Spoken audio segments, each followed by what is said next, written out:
കൊച്ചി വാർത്താ ചാനലിലേക്ക് സ്വാഗതം. കേരളത്തിൽ കോൺഗ്രസ് നേതൃത്വം അഴിച്ചുപണിക്കും അടിമുടി മാറ്റത്തിനും ഒരുങ്ങുകയാണ്. പുനഃസംഘടനയ്ക്ക് കളമൊരുങ്ങിയതോടെ സംസ്ഥാന കോൺഗ്രസിൽ ഇപ്പോൾ പുതിയ ധ്രുവീകരണങ്ങൾക്കുള്ള ശ്രമം ശക്തമായിരിക്കുകയാണ്.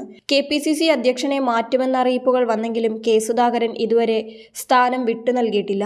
അധ്യക്ഷ സ്ഥാനത്തേക്ക് കൂടുതൽ യുവനേതാക്കളുടെ പേരുകൾ ഉയർന്നു വന്നതോടെ മുതിർന്ന നേതാക്കൾ ഗ്രൂപ്പ് ഭേദമന്യേ ഒന്നിക്കാനുള്ള തയ്യാറെടുപ്പിലാണ്.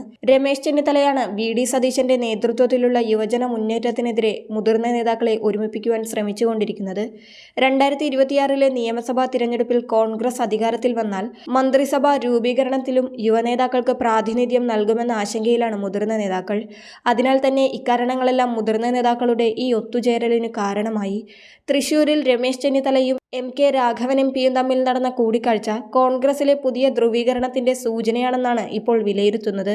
ജീവനക്കാരെയും മറ്റ് നേതാക്കളെയും ഒക്കെ ഒഴിവാക്കിക്കൊണ്ട് രാമനിലയത്തിൽ ബാൽക്കണിയിൽ വെച്ചായിരുന്നു ഈ രഹസ്യ ചർച്ച നടന്നത്. ചർച്ച അരമണിക്കൂറിലേറെ നീണ്ടു നിൽക്കുകയും ചെയ്തു.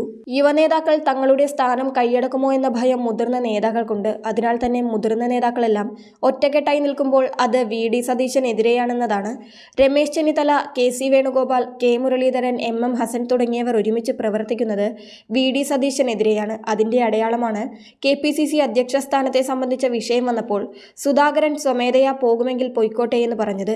K സുധാകരന് പരസ്യമായൊരു പിന്തുണ KC വേണുഗോപാൽ നൽകിയതും VD സതീശനെ ഒതുക്കുന്നതിന്റെ ഭാഗമായാണ്. കോൺഗ്രസിലെ ചേരിതിരിവും ഉൾപോരുകളും ശക്തിയായി തന്നെ തുടരുകയാണ്. ഇത്തരത്തിൽ പ്രാദേശിക നേതാക്കൾ ഉൾപ്പെടെ തമ്മിലുള്ള തർക്കവും ചേരിതിരിവുമൊക്കെ ഹരിയാനയിലെ കോൺഗ്രസിലും സജീവമായിരുന്നു. അതിനാൽ തന്നെ ഹരിയാനയിൽ കോൺഗ്രസിന് അധികാരവും നഷ്ടപ്പെട്ടിരുന്നു. കഴിഞ്ഞ 2 തവണയായി കേരളത്തിലും കോൺഗ്രസിന് അധികാരം നഷ്ടപ്പെട്ടിരുന്നു. നാഥനില്ല കളരി പോലെ കോൺഗ്രസ് മുന്നോട്ടു പോകുകയാണ്. ഗ്രൂപ്പ് വേർതിരിവും ഉൾപോരുകളും മാറ്റിവെച്ച് ഒന്നായി പോരാടിയാൽ 2026 നിയമസഭാ തിരഞ്ഞെടുപ്പിൽ കോൺഗ്രസിന് വിജയം പ്രതീക്ഷിക്കാമെന്നാണ് ചില രാഷ്ട്രീയ നേതാക്കളുടെ വിലയിരുത്തൽ.